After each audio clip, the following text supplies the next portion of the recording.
चलिए लगभग सब लोग आ गए हैं, अब बाकी लोग आएंगे तो देखा जाएगा।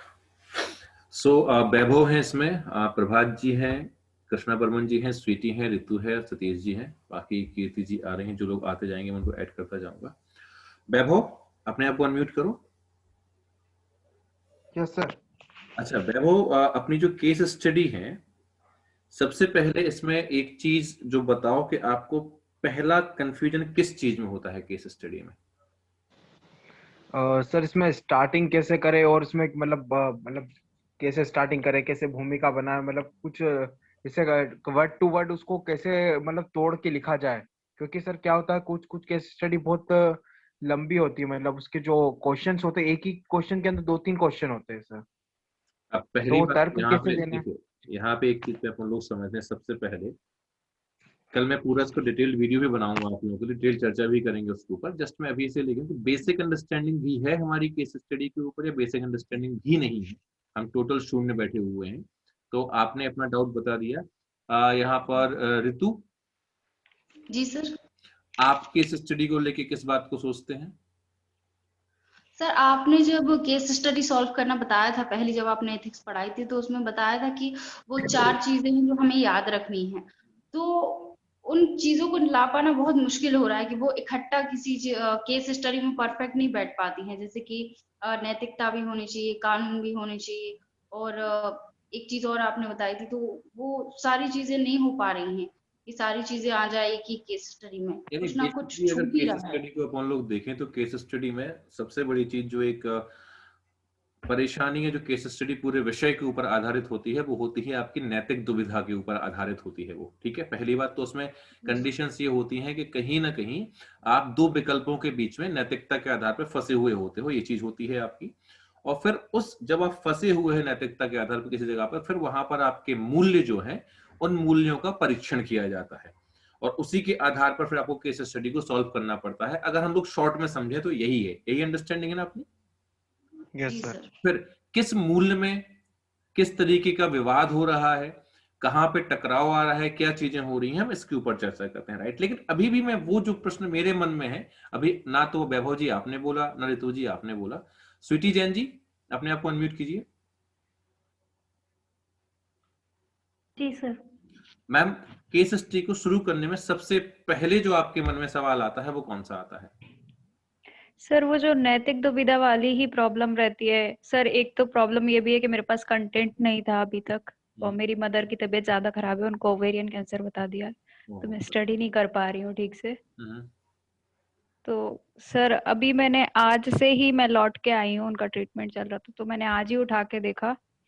सर थोड़ा सा आइडिया ये चाहिए कि केस स्टडी कहाँ से लें हम, जो प्रीवियस ईयर पेपर हैं वहां से शुरू करें या यानी फिर आपके कोई और मन बुक। में देखो अभी तीन चीजें निकल के आई हैं, दो लोगों से हमने बात की है। पहली बात ये है कि भाई अपने वैभव ने कहा कि भाई शुरुआत कैसी की जाए, वैभव यही कहा आपने।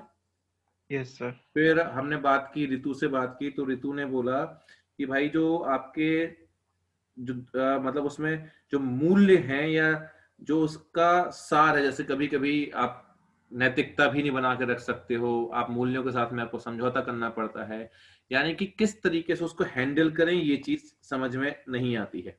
ठीक है। और तीसरा जी स्वीटी सर। जी आप बोल रहे हो कि कहां से पढ़ें केस स्टडी, कहां से करें, है ना, यही हाँ बोल रहे सर, हैं ना? फर्स्ट पॉइंट तो वही है हाँ कि बस मेरे वो दो पास कॉमन हो गया, मटेरियल तीसरा आपका ही हो गया, ठीक है हो गया। अगेन जो मैं सुनना चाहता हूं अभी नहीं आया, शुभम जैन। शुभम। Yes sir. हाँ शुभम, तुम बताओ तुम्हारे मन में केस स्टडी को देखती पहला जो सबसे बड़ी समस्या तुम्हारी है वो कौन सी है, वो बताओ।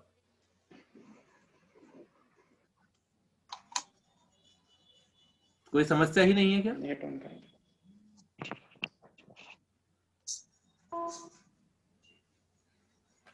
किस शुभम, बारे में सर? यासना, केस स्टडी को देखते ही सबसे पहले क्या ख्याल आता है कि क्या सबसे बड़ी समस्या क्या है आपकी केस स्टडी को लेके? सर वो जो रहता है ना, थॉट्स वगैरह एकदम से नहीं आ पाते हैं कि उसके लिए क्या लिखना है, क्या चाहिए, उसके लिए क्या क्या वो कॉमन चाहिए सब कॉमन वो। कॉमन। सौरभ गर्ग, कॉमन, आपका भी कॉमन हो। Saurabh Garg, yes sir. सबसे पहली समस्या, सबसे मूल समस्या क्या है? सर केस स्टडी तो सॉल्व कर लेता हूँ मैं, हम्म मतलब अपने हिसाब से कर लेता हूँ मैं, हम्म लेकिन ये जो नए पैटर्न में जो पेजेस आए हैं हम्म उसमें ज्यादा स्पेस है। अब सबसे वो बड़ी उन चीज है पेजेस, कि पहले सवाल पे एक्चुअली तुम एक्यूरेटली पूछो, पहली समस्या आपकी ये है कि दी गई केस स्टडी में हम लोग कितना लिखें, क्योंकि आपकी दो प्रकार की केस स्टडी है। कम लोग हैं तो आप लोग अपने आप को अनम्यूट कर सकते हैं, बीच में बोल भी सकते हैं, बाकी लोग भी अनम्यूट कर सकते हैं, क्योंकि ज्यादा लोग हैं भी नहीं अपने यहाँ पे, अभी तो हम लोग बात कर सकते हैं सब लोग। तो सबसे पहली समस्या जो आपकी होनी चाहिए केस, आपने तो ये तो बोल दिया कि भाई शुरुआत कैसे करें, कहां से पढ़ें, कैसे करें, लेकिन एक्चुअल चीज क्या है, केस स्टडी हर बार अलग होगी, हर बार नए फैक्टर्स, नई चीजों को हमें देखना पड़ेगा। सबसे बड़ी बात है कि अगर हमें लिखना है तो हम कितना लिखें, ये चीज सबसे इंपॉर्टेंट होती है मेरे हिसाब से, या नहीं? सही यस सर। सर। पहला क्वेश्चन अपना यही होना चाहिए, कितना हम लोग लिखें। अब जैसे अभी हम लोग देखें जो 2020 का आपका सिलेबस है और 2019 का जो सिलेबस है, उसमें केस स्टडी में एक माइनर अंतर अपना आया हुआ है। पहली बात तो दोनों ही पेपर्स में आपकी जो केस स्टडी है वो केस स्टडी कितने नंबर की है, 65 नंबर की है, उसमें कोई भी परिवर्तन नहीं आया हुआ है, राइट। दो प्रकार के आपके प्रश्न होते हैं 2019 और 2020 दोनों में देखा जाए। पहला प्रश्न जो 19 में दिया गया है उसमें आपके दो प्रश्न वो पूछ रहा है, ठीक है। कितने प्रश्न पूछ रहा है? दो दो प्रश्न पूछ रहा है, और पर प्रश्न का आपका नंबर कितना है? 15 नंबर है। यही है या नहीं है? जी सर। यस ठीक है। दूसरा जो आपका प्रश्न है उसमें आपके कितने प्रश्न है? 5 प्रश्न है, जी सर। और पर प्रश्न के नंबर कितने दे रहा है? वो 7 दे रहा है। हाँ। तो अगर इस तरीके से हम देखें और आज की डेट में जो हमारे पेजेस की बात करें, या अभी तक जो 2019 में हमारे पास में एक अंधेरा था कि हम कितना लिखें, तो इससे एक बात तो मोटे तौर पर आपको समझ जानी चाहिए कि यदि आप 15 नंबर की केस स्टडी वाला क्वेश्चन सॉल्व कर रहे हो, तो according to distribution of marks, जैसे डिस्ट्रीब्यूट आपके नंबर किए गए हैं, अगर उन नंबर्स के ऊपर हम लोग ध्यान दें, तो आपको जो पहला वाला प्रश्न है जिसमें 2 प्रश्नों के जवाब आपको देने हैं केस स्टडी के अंदर, 15 नंबर ईच वाला, उसमें जो आपका शब्द सीमा होना चाहिए वो 200 शब्दों से 250 शब्दों के बीच में होना चाहिए। क्यों? क्योंकि वेटेज कितना है अपना? 15 नंबर। तो ये हम कैसे समझ पा रहे हैं? क्योंकि जो 10 नंबर वाला प्रश्न दिया है 2020 में, क्योंकि आयोग ने ही प्रश्न बनाया है, उसमें 150 शब्दों की सीमा दी गई है 10 नंबर के लिए। तो आप अगर देखें 15 नंबर में, तो कम से कम 50 शब्द तो हम लोग बढ़ा ही लेंगे। 200 शब्द के आसपास तो पहले हमें केस स्टडी में लिखना पड़ेगा, जब आप लोग सॉल्व करोगे अपनी पहली केस स्टडी जिसके 2 प्रश्न है। इससे कोई असहमत है या किसी को लग रहा नहीं सर इतना ज्यादा नहीं लिखना पड़ेगा, ये नहीं लिख पा रहे या नहीं लिख पा रहे, वो बात नहीं कर रहा हूं मैं अभी। जिस हिसाब से आपका 2020 के सिलेबस में पहली बार आपको शब्दों का डिस्ट्रीब्यूशन दिया गया है, क्योंकि 19 में आप अगर देखोगे तो 19 में आपको प्रश्न दिए गए हैं, उनके नंबर दिए गए हैं, शब्द सीमा के ऊपर चर्चा नहीं है, लेकिन 20 में शब्द सीमा के ऊपर चर्चा है, राइट। Yes sir. और अगर इसको आधार बनाए तो इस आधार पर अगर हम लोग देखें तो आपको ये समझ में आना चाहिए कि कितना हमें लिखना है। किसी को कंफ्यूजन है कि पहले प्रश्न में हमें 200 वर्ड के आसपास ही लिखना पड़ेगा, जो 15-15 नंबर वाले हैं, तब जाके हमें उसमें अच्छे नंबर मिलेंगे। किसी को कोई कंफ्यूजन है इसमें बेसिक में? नो कोई भी वैभव, कोई डाउट बेटा इसमें? नो। क्लियर है ना अपनी वाली बात की? हम लोगों को जो पहला क्वेश्चन अपना हो जाएगा सबसे पहले, क्योंकि जब हमें शब्द सीमा पता होगी कि हमें इस केस स्टडी के अंदर इतना लिखना है, तो उस हिसाब से हम उसके फिर विचार करेंगे कि हमें कहां कहां तक चीजें ले जानी है। अगर हमें शब्द सीमा ही पता नहीं है, हमें सोचो 2 लाइन, अगर किसी केस स्टडी को 2 लाइन में खत्म करना हो, तो 2 लाइन में भी बता सकते हैं उसके ये मूल्य फंसे हुए हैं, ऐसा करेगा ऐसा हो जाएगा। 6 लाइन में भी खत्म हो सकता है 15 नंबर में। लेकिन हमें नंबर जो 30 नंबर है उसमें से 20 प्लस नंबर, मैं ये नहीं कह रहा हूं कि आपको बहुत ज्यादा नंबर मिल जाएंगे, 20 प्लस नंबर की बात अगर हम करें, तो वो अगर हमें लेने हैं आपके 15 नंबर वाली केस स्टडी के अंदर, यानी 15 में से 10-10 नंबर दोनों में, तो उसके लिए एटलीस्ट हमें 200 वर्ड तो लिखने पड़ेंगे। सौरभ, क्या 200 वर्ड लिख रहे हो?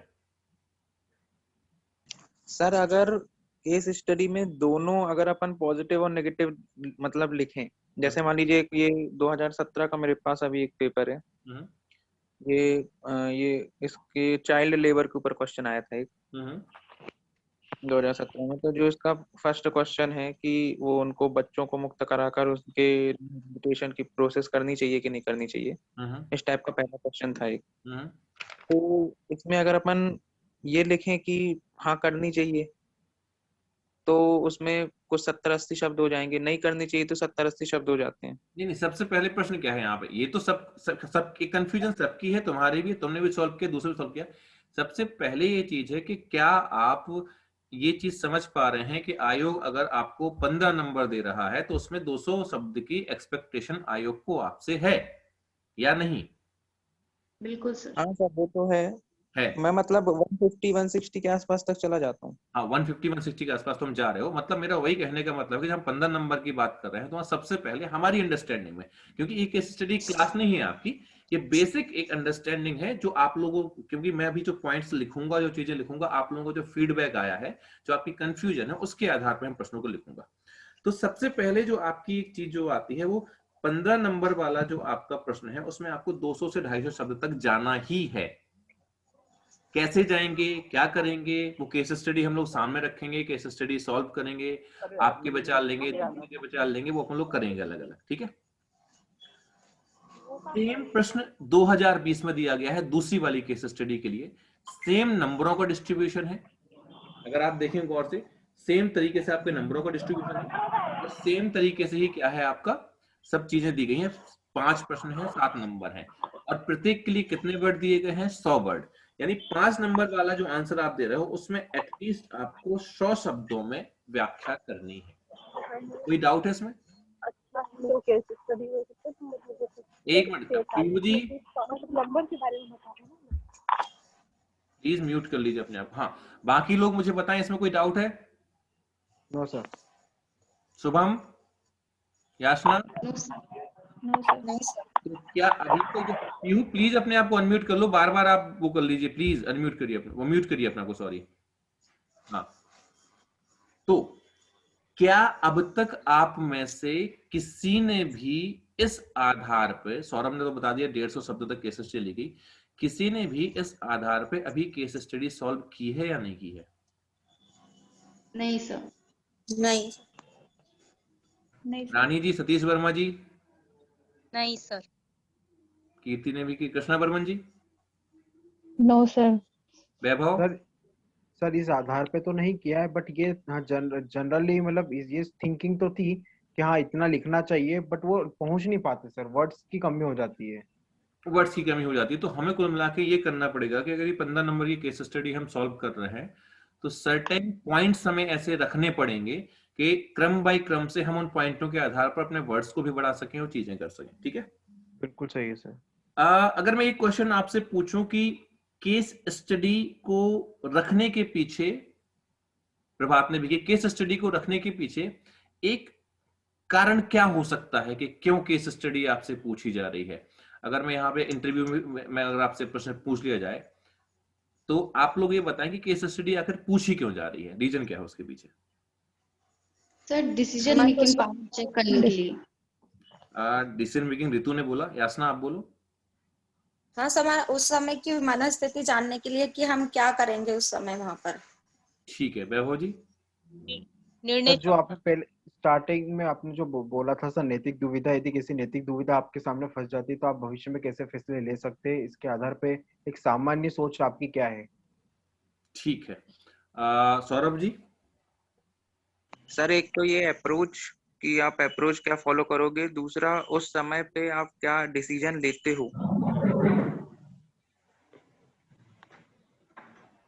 ठीक है, और स्वीटी, प्रभात, कृष्णा, कोई कुछ बोलना चाहेगा इसमें? हाँ सर, हेलो। हाँ सतीश बोलो। जी सर, आजकल जैसे कि सिचुएशन फंस जाती है, जो भी प्रॉब्लम सॉल्विंग होता है आजकल प्रशासनिक में, ये करना ही पड़ता है, क्योंकि मेन पॉइंट वही आते हैं। देखो आप सब लोग वही बात बोलते प्रशासन में होते हो, सेम सतीश, प्रशासन में होते हो तो आपको ये प्रॉब्लम, लेकिन मेन जो केस स्टडी है उसका संबंध, जो शुरुआत हमें केस स्टडी को अंडरस्टैंडिंग रखनी है। हाँ स्वीटी, कुछ कह रहे हैं क्या आप? सर एक लोक सेवक होते हुए जनसाधारण के साथ में सामंजस्य बनाते हुए एक डिसीजन लेना के सामने वाले जो है बहुत क्लोज जिनको हो, परेशानी होने वाली है उनको बहुत close हो। परेशानी भी ना हो और मुद्दा ठीक से सुलझ जाए। आप बहुत क्लोज हो और प्रभात भी काफी क्लोज है, चैट में उसने बोला है। सबसे पहली एक चीज है कि प्रकरण अध्ययन जब आपसे पूछा जा रहा है तो उस समय आपके पास में कुछ अधिकारताएं और कुछ शक्तियां हैं या नहीं? जी सर। सबसे पहली चीज ये है, दुविधा तो उसमें है ही है, सब चीजें हैं, लेकिन आपकी जो शुरुआत है, जो आपकी चीजें हैं केस स्टडी में लेके, सबसे पहले चीज क्या है कि आपकी अधिकारता क्या है, आपकी शक्तियां क्या है, और उन शक्तियों के प्रयोग को लेके आपको समस्या आती है। मेन कारण क्या है कि आप अपने पावर का यूज वहां पर कैसे करोगे। बिना पावर की कुछ भी आपका सोचना या ना सोचना कोई मतलब है क्या? नहीं सर। नहीं सर। सबसे बड़ा पॉइंट क्या है अपना, कि आपके पास पावर है, उसी पावर का परीक्षण हो रहा है कि आप उस पावर का उपयोग कैसे करोगे। तो अपनी जो सोच होनी चाहिए केस स्टडी को सॉल्व करते वक्त, सबसे पहला जो अपनी चीज होनी चाहिए केस स्टडी को सॉल्व करते वक्त, वो क्या होनी चाहिए? वो सबसे पहले होनी चाहिए कि जो पावर हमारा है उस पावर को हमें कैसे यूज करना है। अब पावर के साथ में क्या क्या चीजें आती हैं, यदि हम यहां पर बात करें, पावर की बात करें, तो पावर के साथ में आपको 2-3 चीजों का ध्यान रखना है कि एक तो आप जब गेजेटेड ऑफिसर होते हैं या अधिकारी होते हैं तो यहां पर आपके पास में स्वविवेकी शक्तियां भी होती हैं, राइट? क्योंकि ग्राउंड पे आप होते हो, डिसीजन आपको लेना पड़ता है, और जो डिसीजन आप वो ले रहे हो, हर डिसीजन लॉ के तौर पर नहीं लिखा हुआ है। कहीं ना कहीं आपको जो ट्रेनिंग दी गई है, उस ट्रेनिंग के बाद में जो आपके अनुभव है, उन अनुभव के आधार पर आप निर्णय लेते हो। यानी कि यहां पर जो परीक्षण होता है कि पहली चीज क्या आ गई, आपकी शक्ति, और शक्ति का विवेक के साथ में आप प्रयोग कैसे करते हो, यही पॉइंट है। और फिर जब विवेक आप यहां पर यूज करते हो, तो विवेक के बाद में जो आपकी चीजें आती, फिर आपका पॉइंट आता है कि भाई आपके नैतिक मूल्य, दुविधा, ये सब चीजें आपकी पूरी आती हैं। लेकिन अगर हम सीक्वेंस देखें केस स्टडी को समझने का या अपने दिमाग में डालने का, तो सबसे पहले क्या इंपॉर्टेंट चीज है कि भाई आपके पास में एक पावर है, उस पावर में एक पावर या एक जो आपका सेकंड स्टेप आता है वो आपका विवेक है कि आप किस तरीके से निर्णय लोगे उस सिचुएशन में। और देन उसके बाद में जब उस पावर और अपने विवेक को मिला के आप देखें, फिर सोचें कि क्या नैतिक क्या अनैतिक। क्योंकि कहीं ना कहीं जितनी भी केस स्टडी को आप सॉल्व करोगे, चाहे सौरभ ने जो केस स्टडी बताई उस केस स्टडी की बात करें कि भाई हमें बचाना है या नहीं बचाना है, तो सबसे पहले वहां पर है कि बचाने की अधिकारता है आपके पास या नहीं है। सीधी सीधी बात यह है कि वो आपके अधिकार क्षेत्र में है या आपके अधिकार क्षेत्र में नहीं है। अगर है तो आप क्या करोगे, और अगर नहीं है तो क्या करोगे, फिर आपका विवेक, और फिर जाके वो मूल्य जो आपको रोकते हैं उस काम को करने या प्रेरित करते हैं उस काम को ना करने के लिए। यही स्टेप हुआ अपना। Hello, yes sir. मैं बस एग्जांपल समझाऊंगा कल आप लोगों को, लेकिन एक कंफ्यूजन वाली बात अपने यहाँ पे चलती है कि हम लोग केस स्टडी को शुरू कैसे करें, शुरुआत कैसे करें।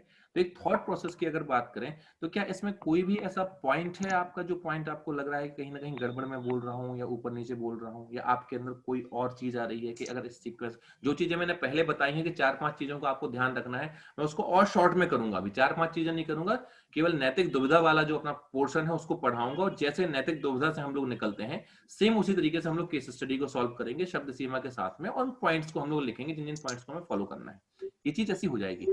बट आप लोग जो मेरे साथ में हो, तो आप लोगों को सबसे पहले एक चीज समझना है कि केस स्टडी को देखते ही अपने दिमाग में क्या है, देखते ही सबसे पहला भाई 200 शब्दों में लिखना है 15 नंबर वाली पहली चीज, तो उतने पॉइंट्स हमारे पास में होने चाहिए।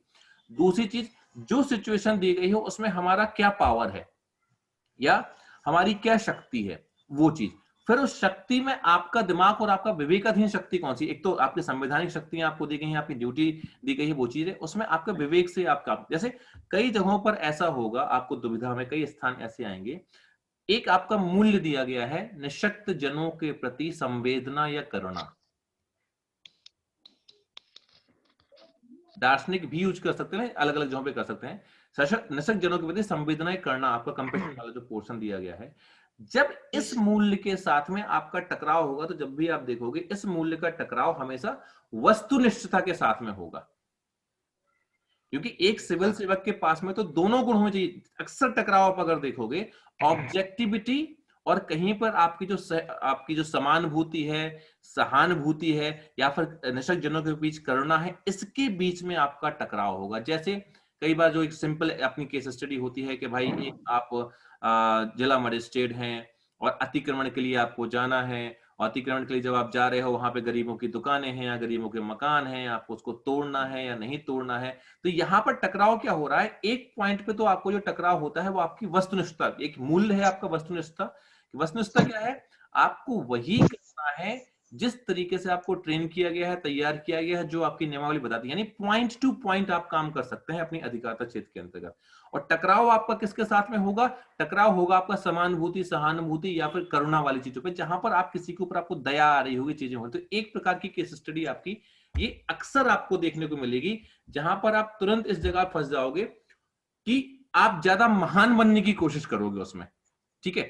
और दी ही वो इसलिए जाती है कि केस स्टडी में एक चीज समझ में आ जाए कि कौन व्यक्ति धरातल पे बात कर रहा है एक अधिकारी के तौर पर, या कौन व्यक्ति सिर्फ बहुत अच्छा बनने के लिए केस स्टडी सॉल्व कर। जैसे कई बच्चे जो केस स्टडी को समझ में ना जाए, जिस तरीके से हमें काम करना है, और मान लो एक बूढ़ी माँ है, उनका अतिक्रमण करना है, फूल की डाली उनकी हटाएं या नहीं हटाएं, सरकार का आदेश आया है, वो तुरंत भावुक होकर कई जगह पे गलती वो ये कर सकता है कि वो ये कर दे कि हो सकता है उस बूढ़ी माँ के सपोर्ट में जरूरत से ज्यादा चीजें बोल दे, ये बताने के लिए उसका दिल कितना कोमल है, कितना प्यारा बच्चा है, वो कितना ज्यादा सोचता है दूसरे के बारे में, करना है हर चीज है। लेकिन अगर आप उस तरफ बह गए, ये 2018 में केस स्टडी आई है, अगर आप उस तरफ बह गए तो कहीं ना कहीं आपकी ऑब्जेक्टिविटी तो पहले ही खत्म हो गई। तो बीइंग एन ऑफिसर जो आपकी चीज है, जब कोई चेक करेगा वहां पर, तो आपके नंबर तो कटने ही कटने हैं। लेकिन कोशिश यहाँ पे कई बार क्या होती है, जब भी केस स्टडी की बात आती है तो हम लोग क्या है, महानता की ओर बढ़ना शुरू करते हैं, अरे हम महान, हम अच्छा काम करेंगे, जनता को कुछ ना हो जाए। लेकिन जनता को कुछ ना होने के साथ में एक बात का हमें ध्यान रखना होता है कि आपके प्रशासनिक जो नियमावली है उसको भी कुछ ना हो जाए, संतुलन बना के रखना होगा, संतुलन बना के। लेकिन वैभव एक चीज तुमने देखी होगी कि कई बच्चे महान बनने के चक्कर में बढ़ते हैं या नहीं बढ़ते हैं, कोई इससे सहमत है या नहीं? Yes sir. होता है नहीं होता है? Yes sir. किसी न किसी एक पार्ट की तरफ ज्यादा झुकाव हो जाता है और फिर वो सारे शब्द उसी की तरफ झुकाव दिखता है। और वो क्या बताता है, वो आपकी मनोवृत्ति बताता है। अब क्यों मैंने आपको पढ़ाई थी पुरानी केस स्टडीज की वीडियोस आप देखोगे, वहां पे मैंने क्या कहा है, और जो आपका सिलेबस ही बोलता है कि विषय वस्तु पर आधारित प्रकरण अध्ययन, ठीक है। तो कहीं ना कहीं केस स्टडी को सॉल्व करने के पहले ही जब आप मनोवृत्ति बना लेते हो अपनी, आपने प्रकरण का अध्ययन करते ही अपनी मनोवृत्ति बना ली कि आपको इस तरफ जाना है, और उसमें भी एक मनोवृत्ति है कि आप जितने ज्यादा अच्छे बनने की कोशिश करोगे उस केस स्टडी को सॉल्व करते वक्त, इतने ज्यादा अच्छे बनने की कोशिश करोगे जितने अच्छे आप हो नहीं हो। सर ये पूर्वाग्रह के कारण भी होता है ना, होगा ना? बिल्कुल, पूर्वाग्रह हो गया आपका, पूर्वाग्रह के साथ में आपका अगर देखा जाए यहाँ पर, तो एक जो मनोवृत्ति आपकी बनी हुई है कि आपको एक अच्छा बनना है, अच्छा अधिकारी अपने आप को दिखाना है, तब चीजें होंगी वो चीजें। बल्कि प्रकरण अध्ययन और जो केस स्टडी आपकी है, केस स्टडी के समय आपको ध्यान किस बात का देना है कि यहाँ पर आपके अच्छे या बुरे होने से मतलब नहीं है, क्योंकि आप एक अधिकारी हैं। और अधिकारी क्या है, अधिकारी जब सब बोला जाता है तो अधिकारों सहित, अधिकारी कौन हुआ, जिसके पास में अधिकार हो, अधिकारों सहित। और इन अधिकारों का आपको प्रयोग कहां करना है, जन कल्याण में, ठीक है। और जन कल्याण में जब आपको उसको प्रयोग करना है तो किसके आधार पर करना है, संविधान के आधार पर करना है, आपकी नियमावली के आधार पर करना है, इन चीजों के आधार पर आपको करना है। तो दूसरी चीज जो मैं आप लोगों से बोलूंगा, जब अभी आप दोबारा अभी केस स्टडी लिखोगे, आप लोग कोई भी पुरानी केस स्टडी उठाइए, मेन जितने लोग हैं, जितने लोगों ने मुझे पूरा सुना है, आप अटेम्प्ट कीजिएगा कि यहाँ पर शुरुआत में ही आप लोग बहुत अच्छा या बहुत बुरा दोनों के पीछे मत जाए, बहुत ज्यादा कानूनी भी ना बने और बहुत ज्यादा आप लोग स्ट्रिक्ट, मतलब बहुत ज्यादा दयालु भी ना बने। अंतर आत्मा जब मैंने आपको चैप्टर पढ़ाया है तो अंतर आत्मा और जो आपका कानून है उसके बीच में एक डिफरेंशिएट किया गया है। तो अंतर आत्मा में सबसे बड़ी चीज क्या होती है, जब आप अंतर आत्मा के सलाह को सुनते हो कई बार, तो आपके द्वारा किया गया कृत्य कानून से अलग जा सकता है और उसमें भाव पक्ष बहुत ज्यादा आ जाता है, भावनात्मकता वहां पर बहुत ज्यादा जाती है, प्रायोगिकता बहुत ज्यादा कम हो जाती है। ठीक है, तो जब आप इसको अध्ययन करोगे तो सबसे पहले आपको जो नोटिस रखना है कि जितने भी मूल्य आपके दिए गए हैं जिनकी डेफिनेशन आपको पढ़ना है, जैसे वस्तुनिष्ठता, ईमानदारी, निष्पक्षता, करुणा, समानुभूति, सहानुभूति, ठीक है, निसर्ग जनों के प्रति आपका जो व्यवहार है वो चीजें, नेतृत्व क्षमता, ये जितने भी आपके अधिकारी के गुण हैं, ये शब्द तो आपको रट्टा मार के रखना है और इन्हीं शब्दों के आधार पर कौन कौन सी चीज दांव पे लग रही है, क्या हो रही है, आपको उस चीज को सॉल्व करना है। सर एक बार रिपीट कर दीजिए। किस चीज को? यही जो आपने वर्ड्स कौन कौन से वो बोल रहे हैं? ये जो अपन, अरे जितनी डेफिनेशंस तुमने पढ़ी है ना सौरभ, अपनी वस्तुनिष्ठता पढ़ी है, ईमानदारी पढ़ी है, ठीक है, समानुभूति, सहानुभूति, निष्पक्षता, नेतृत्व क्षमता, हाँ सर, अंतर आत्मा, जी सर, ये जो सब चीजें आती है सब आपने पढ़ी है ना, मैंने पढ़ाया है ना आपको। जी और सर, सिलेबस क्या बोल रहा है आपका? सिलेबस यही बोल रहा है आपका कि जो पाठ्य पुस्तक में जो पाठ्यक्रम में चीजें आपको दी गई हैं उनके आधार पर ही आपको केस स्टडी। तो मतलब पहली चीज, जब आपको शब्दों को अपने को बढ़ाना है, अपने आप को फैलाना है, तो वहां पर आपको एक कोशिश करना है कि जितने भी नैतिक मूल्यों में टकराव आपका आ रहा हो, क्रमशः क्रमवार आप बताते चलें कि एक अधिकारी होने के नाते ये चीज ये चीज ये चीज ये चीज ऐसी है, और उसके साथ में आप करें। आप 200 शब्द के आसपास जाना शुरू कर दोगे जब आप उन चीजों का प्रयोग करोगे वहां पर। क्लियर? यस तो सर, आज जो जितने भी केस लोग अभी यहां पर हैं, अभी मैं आप लोगों के और सवाल भी और चीजें भी ले लूंगा, बस मैं एक चीज बताया दे रहा हूं आप लोगों को कि कोई भी केस स्टडी 2018 वाली उठा लें, कि हम लोग केस स्टडी, सबके पास पेपर है? यस सर, यस सबके पास पेपर है? Yes sir. Yes sir. अब आपका पेपर में जो पहला है टॉपिक, परीक्षा प्रणाली में विसंगति, और दूसरा है लोक सेवा और नैतिक मूल्यों का संघर्ष। क्या है आपका? परीक्षा प्रणाली की विसंगति। पहला है आपका परीक्षा प्रणाली के ऊपर, जिसमें आपको 200 शब्दों के ऊपर लिखना है, सॉरी आपको 15-15 नंबर की 2 लिखनी है, ठीक है। और दूसरी आपकी दी गई है जिसमें 3 प्रश्न आपको, सॉरी 5 प्रश्न आपको लिखने हैं, और 5 प्रश्नों का नंबर क्या है आपका? 7 नंबर है। लोक सेवा और नैतिक मूल्यों का संघर्ष, राइट? हो गया? बोला ना? Yes sir.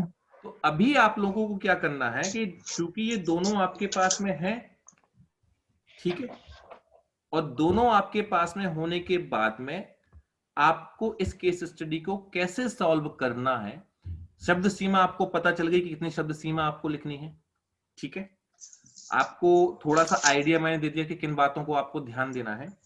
ये केस स्टडियां दोनों आप लोग अपने विवेक से सॉल्व करके रखेंगे कल के लिए।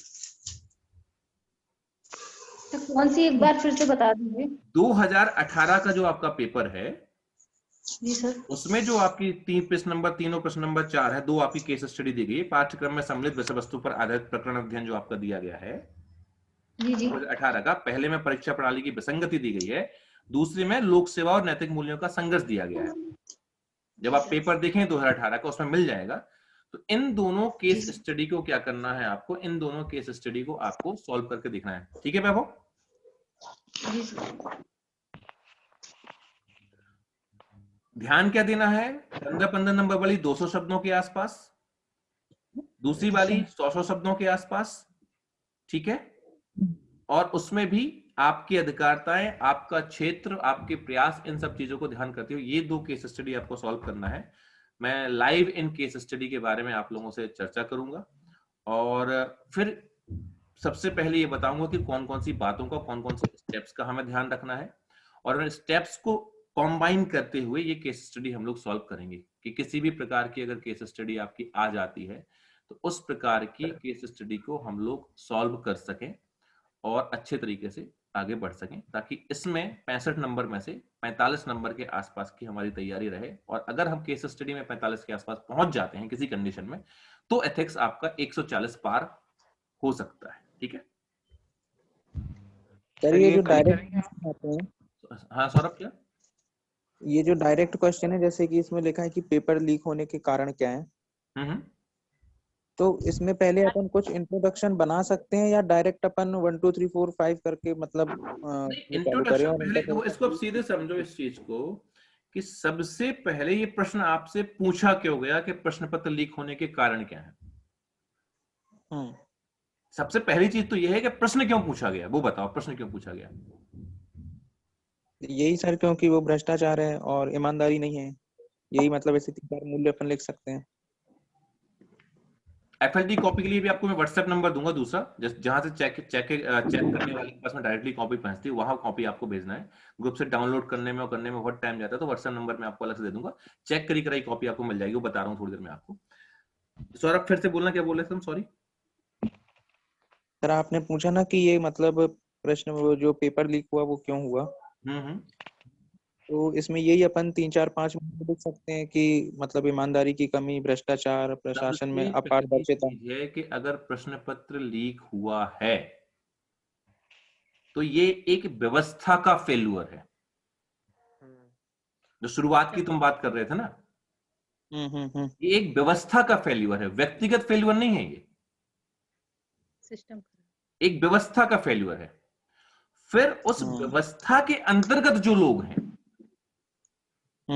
उन लोगों की गलती है। लेकिन ओवरऑल अगर ये देखा जाए क्या है, जो व्यवस्था एग्जाम लेने वाली प्रणाली है, तो शुरुआत जो आपकी होगी व्यवस्था पे हो, क्योंकि प्रश्न आपसे ये पूछा गया प्रश्न पत्र लीक होने के कारण क्या है, तो प्रश्न पत्र लीक कहां से हुए, एक व्यवस्था के अंतर्गत कहीं ना कहीं सेंध मारी गई है। Yes sir. राइट, और उस व्यवस्था के अंतर्गत फिर आप आगे जाओगे कि इसमें भ्रष्टाचार है, क्या चीजें क्या नहीं, फिर उनको क्रमवार बिंदुओं के आधार पर रखोगे। मतलब मेरा जो कहने का मतलब है सौरभ, यहाँ पर जब आप हिट करो किसी भी क्वेश्चन को, जब भी आप अगर किसी एप्लीकेशन से या इंस्टीट्यूशन से रिलेट ना आए तो पहले अपन मतलब इससे वो इंट्रो ले सकते हैं ना, जो आप बता रहे हो। हाँ, वही चीज तो बता रहा हूँ कि अपने को जब शब्द बढ़ाने हैं अपने, तो वही चीज तो हम कोटेशन से चीजों के साथ में इंट्रो भी आप ले सकते हो, लेकिन वो जो आपका इंट्रो हो, उस इंट्रो में इस बात की चर्चा हो कि सर्वप्रथम परीक्षा पत्र जो है ये निष्पक्ष रहे, निष्पक्षता रहे, निष्पक्षता के मूल्यों का कहीं भी हनन ना हो, उसके लिए निश्चित संगठन के आधार पर यह परीक्षा लेने की प्रणाली आपकी तैयार की जाती है, जिसमें पारदर्शिता और निष्पक्षता सबसे बड़े मूल्य होते हैं। और ये जो प्रकरण है, इस प्रकरण में सर्वप्रथम जो हमें कोई चीज समझ में आती है, जिसके ऊपर चर्चा होनी चाहिए कि निष्पक्षता और पारदर्शिता के अभाव में भ्रष्टाचार और अनियमितताओं का जो एक प्रेजेंटेशन है वो यहां पर हो रहा है इस केस स्टडी में। तो अगर इतनी चीजों से आप शुरुआत करोगे तो आप एक्चुअली उस केस स्टडी को पढ़ने वाले को आप ये बता पाओगे कि आपने मर्म पकड़ा है कि उसने आपसे प्रश्न क्यों पूछा। क्योंकि सबसे बड़ी बात है, मैंने फिर कहा कि आप ये मत सोचो इसका उत्तर क्या है, उल्टा सोचो कि इसने प्रश्न ये वाला क्यों पूछा। राइट, वैभव समझ आ रही है बात? Yes sir. अंतर समझ में आया ना कि अपने को अप्रोच क्या रखनी है। Yes sir. प्रश्न क्या पूछा वो चीज अपने को ध्यान पर रखनी हो, क्यों पूछा होगा। जब आप एक क्वेश्चन करोगे ना, ये वाला प्रश्न क्यों पूछा यार, जैसे दूसरा वाला प्रश्न दिया गया कि इस तरीके की घटना का व्यवस्था एवं छात्रों पर क्या प्रभाव पड़ता है। अब ये क्या है, व्यवस्था और छात्र, यानी कि लोक सेवक और लोक सेवा के बीच में संबंधों को लेकर चर्चा हो रही है। जो हर जगह पर आप पढ़ते हो, जब मैंने आपको ईमानदारी, पारदर्शिता या कोई भी चीज पढ़ाई है, कि जो व्यवस्था या लोक सेवा के प्रति लोगों का जो विश्वास है, वो विश्वास कहीं ना कहीं टूटता है। पढ़ाई ना चीजें आपको कि इसका क्या फायदा होगा, पढ़ी ना हम लोगों ने। हेलो जी सर, पढ़ी है ना हम लोगों। तो इसमें प्रश्न को पढ़ते ही हमें क्या समझ में आ रहा है कि जो चीजें हमने लगातार पढ़ी हैं, लगातार मैंने समझाया कि भाई इसका असर, अगर प्रशासन में नैतिकता है तो इसका क्या फायदा। तो हर जगह पे एक कॉमन लाइन आपकी आती है कि जनता और शासन के मध्य में संबंध अच्छा स्थापित होगा। हर जगह लगभग लाइन है या नहीं है। तो दूसरा प्रश्न आपका इसी पॉइंट पे तो है, जब पूछ रहा है छात्रों और व्यवस्था पर क्या प्रभाव पड़ेगा। तो सबसे पहले जो एक लोक कल्याणकारी राज्य की स्थापना के लिए आपकी व्यवस्था बनी है, उस व्यवस्था से जो लोगों की उम्मीदें हैं उन्हीं के ऊपर क्या लग रहा है, बट्टा लग रहा है। यानी कि पारदर्शिता जो होनी चाहिए, जो ईमानदारी होनी चाहिए, वो चीज यहां पर नहीं हो रही। फिर इसका असर क्या होगा आगे देखें। इसके दो तरीके के असर होंगे। एक तो विद्यार्थियों के ऊपर प्रशासन को लेकर अविश्वास पैदा होगा, ठीक है। और व्यवस्था का क्या होगा, व्यवस्था के अंतर्गत ये होगा कि जो व्यवस्थापक लोग हैं वो अपनी अकाउंटेबिलिटी को पूरा नहीं कर पाए, उनके ऊपर प्रश्न चिन्ह लगेगा। ऐसे कई पॉइंट्स आपको मिल सकते हैं जब आप सॉल्व करोगे अलग अलग सोच के अनुसार। लेकिन नॉर्मल चीज समझ में आ गई कैसे अपन शुरुआत करनी है वैभव? Yes sir. तीसरा फिर आपका आता है निदेशक के रूप में इस तरह की घटना रोकने के लिए क्या उपाय आप करेंगे। इनमें से कोई दो आपको चुनना है। फिर तीसरा वाला आपका वो पॉइंट है जहां पर आप सीधे एक अधिकारी के तौर पर सोचोगे। अब इस केस स्टडी को आप बड़े गौर से देखना। इस केस स्टडी में ऊपर के जो दो प्रश्न दिए गए हैं उसमें जो चीज मैंने आपको समझाई है कि उसमें सीधे तौर पर आपके अधिकारी की बात की, उन्होंने पूरी लोक सेवा, समझना मेरी बात को, लोक सेवा और लोक सेवा के साथ में जो जनता है, जनता और लोक सेवा के बीच में जो संबंध आपका है उस संबंध के आधार पर आपका एक प्रश्न पूछा है। और दूसरा, ये दो प्रश्न पूछे हैं जिनमें से एक आपको करना है। और दूसरा क्या है, दूसरे में एक अधिकारी के तौर पर आप क्या करोगे वो आपसे पूछा है। राइट? Yes sir. कहीं कोई शंका? नहीं। ठीक है, तो अब हम लोग जो कल अपनी केस स्टडी सॉल्व करेंगे, जो चीजें करेंगे, उसके अंतर्गत आपको इसी अप्रोच को देखना है। मैंने क्या सिखाया आज आपको, जल्दी से आप लोग रिवाइज कर लो कि पहली बात कितना लिखना है, ठीक है। दूसरी बात है किस तरीके से अपने आप को सोचना है, ठीक है। तीसरा पॉइंट जो आपका यहां पर आता है वो ये है कि प्रश्न को देखते ही हमें समझ में आ जाए कि उसमें आखिर पूछ क्या रहा है। अब ऐसा नहीं कि पहले वाले प्रश्न में आप बताते चलो कि अधिकारी को ये करना चाहिए, हम ये करते, वो नहीं, वो अधिकारी की बात ही नहीं कर रहा, व्यवस्था प्लस आपकी जो जनता है उसके बीच की बात हो रही है। वहां पे अधिकारी है नहीं, अधिकारी के लिए दूसरा प्रश्न दिया गया आपका जब आप उस रूप में है। क्लियर है? ठीक है, तो अभी 1 मिनट बचे, 2 मिनट बचे हैं। तो मुझे लगता है कि सेशन थोड़ा बहुत तो आपकी आंखों में थोड़ी सी रोशनी तो डाली होगी। राइट? Yes sir. है ना? Yes sir. अगर ये रोशनी डली है और चमक आई है थोड़ी सी आंखों में, तो विनम्र निवेदन है कि आप लोग कृपया करके केस स्टडी को सॉल्व करें, ठीक है जी सर। और जब आपकी केस स्टडी सॉल्व हो जाए तो कल उसके ऊपर हम लोग पूरी डिटेल में चर्चा करेंगे, ठीक है जी सर। और आगे हम पूरा बताएंगे आपको, ठीक है। सर वापिस क्लास कल ही लगेगी? मैं कोशिश करूंगा कि कल रात तक आप लोगों की क्लास 7-8 बजे के आसपास, कल क्योंकि टेस्ट भी अपना प्रीलिम्स वालों का, ठीक है, तो उसको देखना है, प्रीलिम्स वालों टेस्ट है। बाकी उसके बाद में जो मेरे पास समय होगा तो 1 घंटे करीब बता दो। क्यों, कहीं जाना है बाबू क्या कल? नहीं सर, मैं आपसे पूछा था कि वो केस स्टडी उसके अकॉर्डिंग सॉल्व कर लिए जाए। बिल्कुल, ये तो आप सॉल्व करके रखो, मैंने आप लोगों को एडवांस में बता दिया, ये तो आप सॉल्व करके रखो। कितना टाइम लगेगा? क्या मतलब कितनी क्लासेस होंगे केस स्टडी में? अपने को कितना टाइम लगेगा? मैं सौरभ केस स्टडी को लेके थोड़ा सा इस तरीके से लेके जाने वाला हूँ केस स्टडी को। कम से कम 1 मिनट ही बचा है। कम से कम मैं 10 केस स्टडी के ऊपर चर्चा करना चाहता हूँ, जिसमें से 5 केस स्टडी तो मेरी यूट्यूब के ऊपर जाएंगी, सब लोगों के लिए कॉमन रहेंगी, और 5 से ज्यादा केस स्टडी में सॉल्व करूंगा आप लोगों के साथ में। तो मतलब 10 दिन लगेगा सर? नहीं, इसको तो पार्ट टाइम लेके चलो ना केस स्टडी को यार, थोड़ा सा 10 दिन क्या, उसको तो लगातार मैं लेके जाऊंगा, क्योंकि देखो एक दिन में आपको समझ में नहीं आएगी, तो मैं कहूंगा इसको पार्ट टाइम लेके चलो। मैं बता दिया करूंगा कौन कौन सी, जैसे अगर 5 साल के पेपर अपना देखे जाए तो एक बार हम लोग ये भी कर सकते हैं कि पिछले 5-6 साल के पूरी केस स्टडी सॉल्व कर सकते हैं सीधी कहीं और से ना उठा के। हाँ सर, ऐसा कर एक बार में कर लीजिए सर पूरे, है ना? साल के। जी सर। चलिए 1 मिनट पूरा खत्म होने वाला है यहाँ। हाँ सर, क्योंकि हाँ बिल्कुल, तो इसी तरीके से हम लोग केस स्टडी सॉल्व कर लेते हैं। तो केस स्टडी लगभग ये पूरी खत्म कराएंगे। अब ये मत सोचो कितने दिन लगेंगे, दिन के चक्कर में मत पड़ो, इसको पार्ट टाइम में डाल दो। केस स्टडी कोई बोझ मत बनाओ अपनी, पार्ट टाइम में डालो। सर के नोट्स आप